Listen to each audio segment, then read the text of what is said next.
नमस्कार दोस्तों, वैदिक IAS में आपका स्वागत है। और देखिए मेरा एक वीडियो आर्थिकी का गया था, ठीक है। आर्थिकी में हमने बेसिक्स बताए थे और बोर्ड्स बताए थे और जो भी आर्थिकी से रिलेटेड संगठन है, अनुसंधान या शोध केंद्र है, वो हमने बताया था। अब क्वेश्चंस वहाँ से तो आते ही आते हैं, उसके अलावा कुछ फसलों से क्वेश्चंस आते हैं। फसलों से क्या पूछा जाता है, देखिए क्वेश्चन जब फसलों से आएंगे तो पहला तो उनके बेसिक्स आएंगे फसलों के। कोई भी फसल हो गया, यहाँ पे फसल हो गया, उसके बेसिक्स आएंगे। बेसिक्स के बाद क्या आएगा, तीन चीज़ें याद रखने की ज़रूरत है। तीनों में क्या आएगा, एक तो आएगा उत्पादक राज्य पूछेगा, ठीक है। दूसरा पूछेगा शीर्ष राज्य जो क्षेत्रफल की दृष्टि से होता है, शीर्ष राज्य जो क्षेत्रफल की दृष्टि से होता है। और तीसरा हो सकता है उसके बारे में पूछे कि विश्व में अग्रणी राज्य कौन कौन से हैं। तो फसलों में यहाँ से क्वेश्चंस आता है और हम कोशिश करेंगे कि डाटा आपको थोड़ा सा रटने में दिक्कत होती है, तो डाटा के साथ में हम उनके बारे में थोड़ा बहुत आपको बताते चलेंगे। जैसे मान लीजिए किसी फसल का हम बेसिक्स लेंगे, पहले तो कोर में जाइए कि फसलें होती क्या हैं। फसलों को पढ़ने के लिए देखिए तीन तरह के कैटेगराइज करेंगे, एक खाद्य फसलें, रेशेदार फसलें और पेय फसलें, ठीक है। देख लेना, खाद्य, रेशेदार और पेय, ये तीनों क्या हैं, फसलें हैं। इन तीनों फसलों में खाद्य में कौन सी आएंगी, खाद्य में हमारा गेहूं, चावल, मक्का, बाजरा आएगा, ठीक है। देखना फिर यहाँ लिख देंगे चीज़ों को। खाद्य में सुनते भी रहिए, गेहूं, चावल अपना हो गया, मक्का हो गया, बाजरा हो गया। रेशेदार में जूट हो गया, कपास हो गया। पेय में चाय हो गया, कहवा हो गया, कॉफ़ी हो गया, ये सारी चीज़ें हैं, ठीक है। तो इन चीज़ों को पढ़ेंगे और इन चीज़ों में जिन भी फसल को उठाएंगे उनके बारे में, उसके बेसिक्स को जानेंगे। उसके बाद उसके उत्पादक राज्य को और उत्पादन में जो भंडारण होता है या क्षेत्रफल के दृष्टि से शीर्ष राज्य कौन से उत्पादन में है, या विश्व में कौन से देश इन फसलों के उत्पादन में अग्रणी है। जैसे कि हमने मान लिया मोटा मोटी फसलों का ले लिया, क्या, चावल ले लिया, ठीक है। देखो यहाँ नोट कर दे रहे हैं, हमने पहली फसल ले लिया चावल, ठीक है। अब चावल के बारे में जानकारी होनी चाहिए आपको कि चावल क्या है। चावल उष्णकटिबंधीय फसल है, ठीक है। खरीफ है और ग्रीष्मकालीन फसल है। तीन चीज़ें याद रखना, ये क्या है, उष्णकटिबंधीय फसल है, खरीफ फसल भी है और ग्रीष्मकालीन फसल है, ठीक है। इतना डाटा याद हुआ इसके बारे में। और 25 डिग्री सेल्सियस तापमान चाहिए इसको और 150 सेंटीमीटर वार्षिक वर्षा चाहिए इसके उत्पादन के लिए, ठीक है। भारत में एक चीज़ याद रखना, भारत में कृष्णा और गोदावरी के मैदान को, उसके बीच के भाग को या उसके मैदान को क्या बोलते हैं, चावल का कटोरा बोलते हैं, ठीक है। ये चीज़ याद रखना। और अगर उत्पादन राज्य की बात करें तो पहला देखना पश्चिम बंगाल है, दूसरा यूपी है और तीसरा पंजाब है, ठीक है। पश्चिम बंगाल, उत्तर प्रदेश, पश्चिम बंगाल के बाद उत्तर प्रदेश, उसके बाद फिर पंजाब। लेकिन अगर चावल में शीर्ष राज्य पूछे क्षेत्रफल की दृष्टि से तो उत्तर प्रदेश पहले आता है, फिर पश्चिम बंगाल आता है, फिर उड़ीसा आता है, ना कि पंजाब आता है। ये भी याद रखना, ठीक है। उत्तर प्रदेश यहाँ पहले आएगा, फिर पश्चिम बंगाल आएगा आपका, ठीक है। उसके बाद फिर यहाँ पे उड़ीसा आ जाएगा, ठीक। ये डाटा आपको एग्जाम में याद रख के जाना है, शीर्ष तीन कम से कम। और अगर विश्व में पूछे तो विश्व में टॉप पे चाइना है, फिर भारत है, फिर इंडोनेशिया है, ठीक है। चीन है, भारत है और क्या है, इंडोनेशिया है, ठीक है। इसको मिटाते हैं, फिर से लिखते हैं क्योंकि नीचे तक जाना पड़ रहा है ना, इसलिए राइटिंग थोड़ा सा अव्यवस्थित हो रही है। हो गया चावल के बारे में। अब दूसरी फसल हमारी हो गई क्या, गेहूं, ठीक है। दूसरी फसल हमारी हो गई गेहूं। गेहूं के बारे में जान लीजिए, फिर हम तीनों चीज़ों को आपको बता देते हैं, ठीक है। शीर्ष राज्य, विश्व में और भारत में, ठीक है। गेहूं के बारे में क्या जानने की ज़रूरत है, गेहूं क्या है, ये दूसरा प्रमुख अनाज है चावल के बाद, ठीक है। चीन के बाद इसकी भी उत्पादकता भारत में दूसरे स्थान पे है।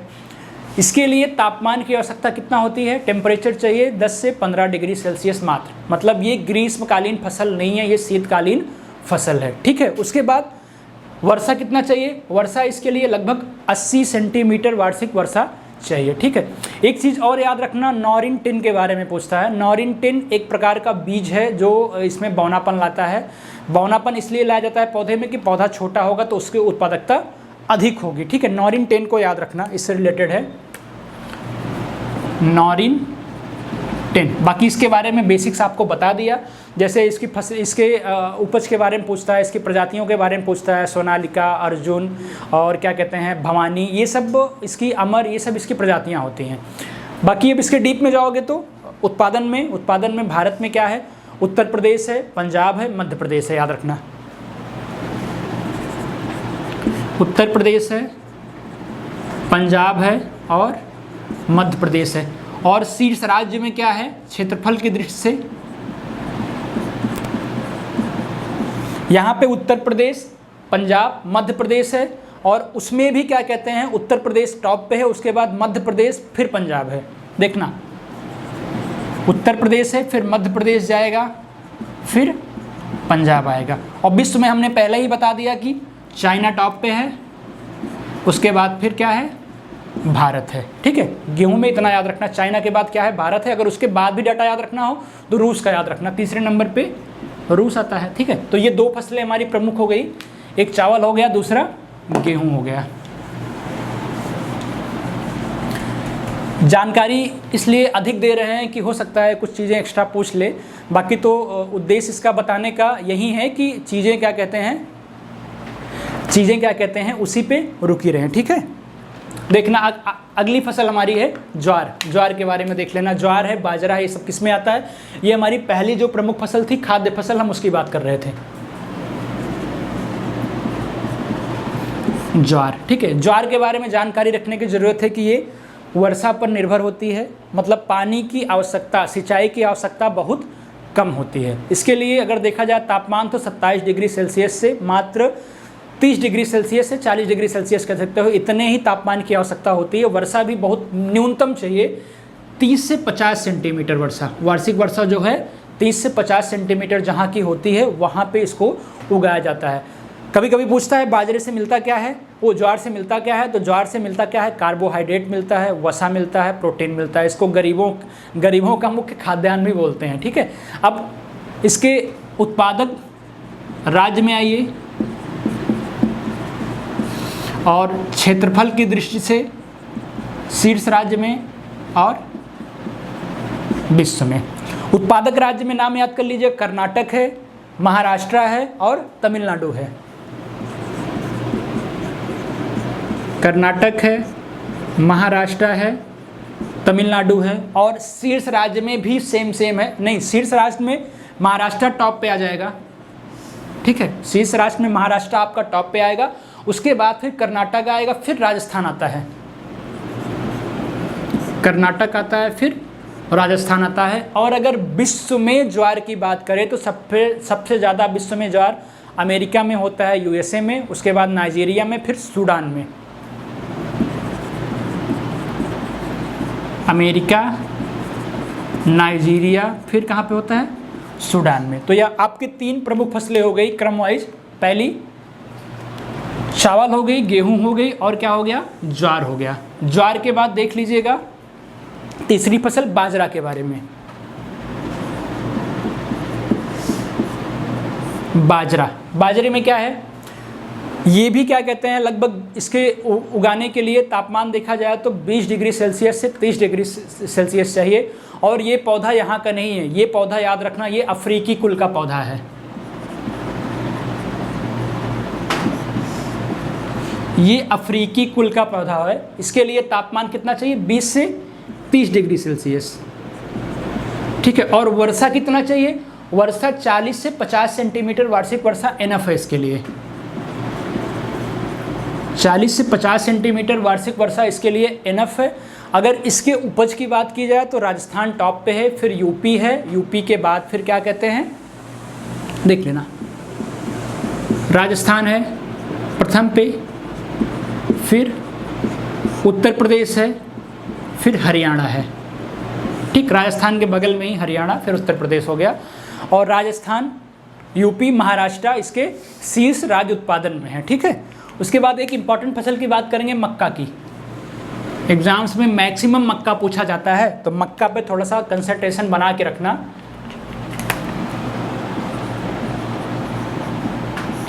मक्का को ध्यान दे लेना अच्छे से।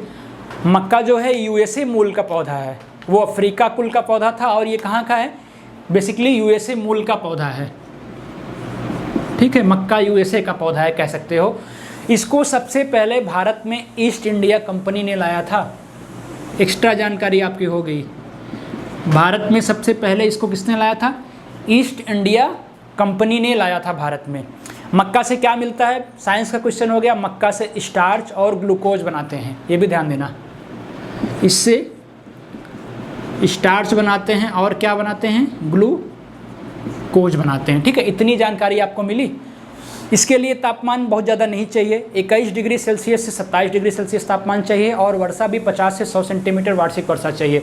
अब अगर बात करें इसके उत्पादन की और शीर्ष राज्य क्षेत्रफल की बात करें, और इसके उत्पादन में विश्व की बात करें, तीनों, तो देखना मक्का मतलब लास्ट में जाओ, का पड़ रहा है, कर्नाटक, मध्य प्रदेश, बिहार, ठीक है। उत्पादन में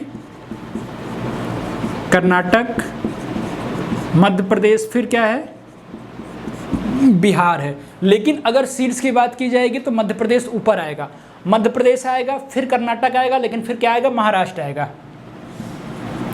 मध्य प्रदेश, कर्नाटक, फिर क्या आएगा, महाराष्ट्र आएगा। लेकिन अगर विश्व की बात की जाए तो विश्व में सबसे ज़्यादा अमेरिका में मक्का होता है, फिर चाइना में होता है, फिर ब्राज़ील में होता है, यूएसए में होता है, चीन में होता है, और ब्राज़ील में होता है। इसका एक रोग मैक्सिमम पूछा जाता है एग्जाम में, वाइट बड। जस्ता की कमी के कारण मक्का में एक रोग लगता है, वाइट बड, याद रखना ये चीज़, ठीक है, वाइट बड।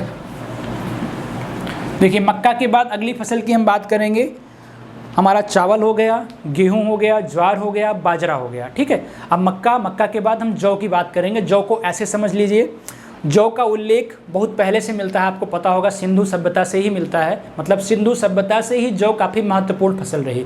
जौ का यूज होता है शराब बनाने में, विस्की बनाने में, ठीक है। इसके लिए तापमान की आवश्यकता बहुत कम होती है, 10 से 18 डिग्री सेल्सियस तापमान चाहिए, और वर्षा भी 70 से 90 सेंटीमीटर के बीच ही चाहिए।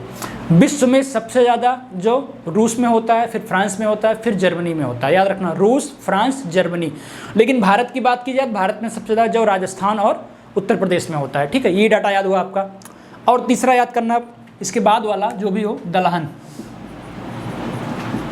दलहन ये भारत की सबसे महत्वपूर्ण फसल है। आपको पता होगा कि भारत में ये उत्पादन और उपभोक्ता की दृष्टि से दोनों में टॉप पे है, याद रखना, उत्पादक और उत्पादकता, ठीक है। उत्पादन और उत्पादक उपभोक्ता दोनों में टॉप पे है। मतलब अगर राज्य की बात की जाए तो भारत में एमपी, फिर राजस्थान, फिर उत्तर प्रदेश है, मध्य प्रदेश, राजस्थान और उत्तर प्रदेश है। अगर शीर्ष राज्य की बात की जाए तो सेम है, ठीक है, शीर्ष राज्य भी इसमें सेम है। लेकिन अगर विश्व की बात की जाए तो सबसे टॉप पे भारत ही है, मैं आपको बता दिया पहले। उसके बाद पोलैंड है, फिर यूके है, ठीक। भारत, पोलैंड, फिर यूके है, ठीक है। तो इतनी जानकारियां हो गई इन सब चीज़ों के बारे में। और उसके बाद फिर आगे देखिए क्या कहते हैं, आगे कुछ फसलों के बारे में। तो मेरा मूलभूत उद्देश्य था कि इसके साथ में थोड़ा एक्स्ट्रा बताने का, ताकि इसके साथ में कुछ रोग को अटैच कर सकें, कुछ प्रजातियों को अटैच कर दें, ताकि आपकी समस्याएं आसानी से सॉल्व हो जाएं। हमने आपको फसलों के सारे रोग पहले ही बता दिया था, नहीं रोग भी यहीं पे बताते चलते। आप हमारे इसके पिछले वीडियो में, जो पहला वीडियो था, उसमें फसल थी और उसके बहुत सारे रोग थे, उसको हमने मेंशन कर दिया था। अब देखना एक और फसल इंपॉर्टेंट है, जो चना, ठीक है। चना जो है बेसिकली ये भी वर्षा आधारित फसल है। मतलब इसको क्या कहते हैं, बुआई के समय 1-2 पानी की ज़रूरत होती है, बस, मतलब 1-2 बार हल्की वर्षा हो जाए चना उग जाता है। और चना क्या कहते हैं, मध्य प्रदेश में ज़्यादा होता है, राजस्थान में भी ज़्यादा होता है, उसके बाद फिर महाराष्ट्र में होता है। मध्य प्रदेश, राजस्थान और महाराष्ट्र। उतना इम्पोर्टेंट नहीं है। अब इससे इम्पोर्टेंट फसल की बात करें तो जो एग्ज़ाम में बार बार आया हुआ है, सोयाबीन आया हुआ है। सोयाबीन के मामले में बेसिकली सबको पता भी होता है, लेकिन फिर भी यहाँ भी आपको सोयाबीन के बारे में बता दे रहे हैं थोड़ा सा। देखिए ये किस मिट्टी में होती है, क्वेश्चन आता सबसे पहले। ये अम्लीय दोमट मिट्टी की फसल है।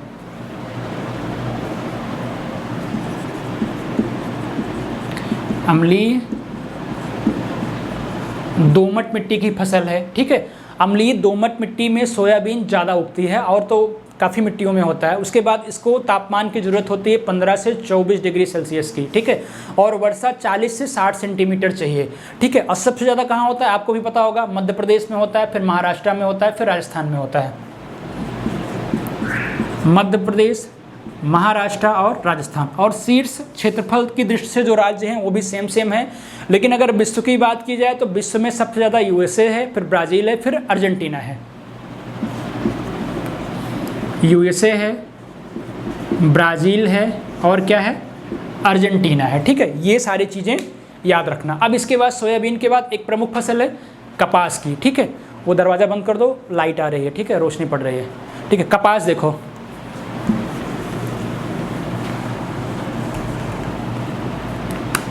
ठीक है। कपास किस फसल में हम लोग चले गए, आपको भी हमने बताया कपास रेशेदार फसलें हैं। पहली बताया खाद्य, दूसरी रेशेदार और तीसरी पेय बताया, ठीक है। कपास में अगर कपास की बात की जाए तो ये देशज पौधा है। ये अपने भारत देश में ही पाया गया, पहली बार भारत देश में ही पाया जाता है। तो कभी मैच करने के लिए आता है। रेशेदार के अलावा ये देशज पौधा भी है, याद रखना, ठीक है। और सबसे बड़ी चीज़ जानने की, भारत विश्व का पहला ऐसा देश है जहां कपास की संकर प्रजाति विकसित की गई है। मतलब संकर प्रजाति सिर्फ भारत में ही विकसित की गई है। भारत विश्व का पूरे ऐसा देश है, ठीक है। ये चीज़ जान गए। अब अगर इसके उत्पादन की बात की जाए, तापमान सब में ज़रूरी है, बस ऐसे देखते चलो कि इसके तापमान के लिए 21 डिग्री सेल्सियस से 31 डिग्री सेल्सियस के बीच चाहिए। वर्षा 50 से 75 सेंटीमीटर। तापमान इसलिए मेंशन करा रहे हैं कि आप लोग कटिबंध के अकॉर्डिंग देखते रहो, बाकी एग्जाम्स में नहीं पूछता है। एग्जाम में पूछेगा तब जब पीसीएस भी असर्शन रीजन टाइप का देगा, कथन कारण टाइप का देगा, या फिर कॉन्सेप्चुअल टाइप का क्वेश्चन देगा तो दे सकता है। कपास एक देशज पौधा है, दे दिया। भारत में पहले कपास के संकर प्रजाति की क्या कहते हैं खोज भारत में की गई, 2 दे दिया। तीसरा दे दिया ये काली मिट्टी में ही पाया जाता है, फिर दे दिया इसके राज्यों के बारे में, ठीक है। तो ऐसे क्वेश्चन करके जब कॉन्सेप्चुअल पूछेगा तो पूछ सकता है। काली मिट्टी के बजाय लाल मिट्टी दे दिया, गलत कर दोगे, इस तरह का, ठीक है। ये कपास काली मिट्टी में होता है। उत्पादन के मामले में महाराष्ट्र है, गुजरात है और तेलंगाना है। महाराष्ट्र, गुजरात और तेलंगाना ये उत्पादन में शीर्ष राज्य हैं। और शीर्ष क्षेत्रफल वाले राज्य में भी सेम है। लेकिन अगर विश्व की बात की जाए तो चाइना प्रथम में है, फिर भारत है, फिर यूएसए है। ये ज़रूरी है। चीन प्रथम में है, फिर भारत है, फिर क्या है, यूएसए है, ठीक है। कपास के बाद एक और फसल आता है काफ़ी इंपॉर्टेंट, नारियल। नारियल के बारे में क्या आता है, नारियल उष्णकटिबंधीय जलवायु का पौधा है। और ये भारत में कहाँ कहाँ पाया जाता है पूछता है। टेम्परेचर इसके लिए भी कम चाहिए, 20 से 30 डिग्री सेल्सियस के बीच या 20 से 25 डिग्री सेल्सियस के बीच। वर्षा 150 सेंटीमीटर चाहिए। लेकिन नारियल को ये जानने की ज़रूरत है कि नारियल कहाँ ज़्यादा होता है भारत में।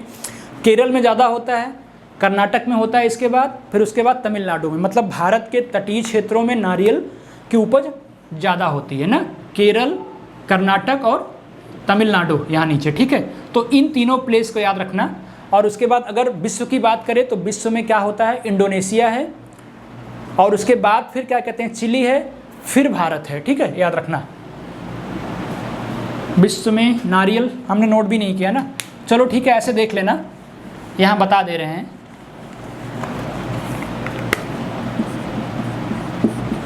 नारियल विश्व में इंडोनेशिया, चिली और फिर उसके बाद नहीं, इंडोनेशिया के बाद फिलीपींस, फिर भारत। फिलीपींस फिर भारत, ठीक है। ये हो गया नारियल। एक फसल और है इंपॉर्टेंट, तंबाकू, ठीक है। तंबाकू में क्या है, तंबाकू 16वीं सदी में सबसे पहले पुर्तगाली भारत लेके आए थे, ठीक है, ये तो सबको पता होगा। तम्बाकू के पत्ते से पता होगा सिगरेट बनाते हैं, बीड़ी बनाते हैं, सिगार बनाते हैं, हुक्का बनाते हैं, ये सब तम्बाकू के पत्तियों से इसका काम होता है, ठीक है। और इसके तने से तम्बाकू के पोटास भी बनता है, जो पोटास ये यूरिया होता है वो पोटास भी तम्बाकू के तने से बनाते हैं। लेकिन अगर तम्बाकू की बात की जाए भारत में उत्पादन राज्यों में, तो आंध्र प्रदेश टॉप पे है, फिर तेलंगाना है, फिर कर्नाटक है। लेकिन अगर विश्व की बात की जाए तो चीन है, ब्राज़ील है, फिर भारत है। तो ये 12-13 प्रमुख फसलें थी जो हो सकता है एग्जाम में पूछा जाए। इसको अच्छे से कंस्ट्रक्ट कर लेना और याद करके जाना, देखते रहना, बार बार याद करने से अच्छा है कि बार बार देखते रहना और कोशिश करना कि इनसे रिलेटेड फसलों या इनकी प्रजातियों को, इनसे संबंधित रोग को आप एक साथ क्रमबद्ध तरीके से नोट कर लेना। वादा करते हैं आपके एग्जाम में जो भी 3-4 क्वेश्चन इससे बनेंगे पूरे के पूरे कंप्लीट होंगे। और एग्ज़ाम में हमारी तरफ से आपको काफ़ी शुभकामनाएं ढेरों सारी, और आप जल्द से जल्द एग्ज़ाम दे के आइए और ये खुशखबरी दीजिए कि हमारा इतना क्वेश्चन हो रहा है और हम मेंस की तैयारी आपको फिर इसी के अकॉर्डिंग आगे की तरफ करा सकेंगे। हालांकि समय हमारे पास कम रहा है, हमने भूगोल नहीं पढ़ा पाया, फिर उसके बाद इतिहास के टीचर नहीं अवेलेबल थे, लेकिन फिर भी 1 महीने के पहले शुरुआत में इन्वायरमेंट का पोर्शन कंप्लीट किया, करंट के सारे पोर्शन कंप्लीट किया, और आर के लिए हिंदी भी हमने पूरे 5-6 लेक्चर्स लिए हैं। और उसके बाद भी जो समस्याएं जिनको आ रही थी वो मैसेज करते थे, मैंने इतिहास पे भी लेक्चर लेने का प्रयास किया। अब इसके आगे आप लोग एग्जाम दे के आइए, फिर आपके साथ हम मेंस के लिए लगते हैं। धन्यवाद।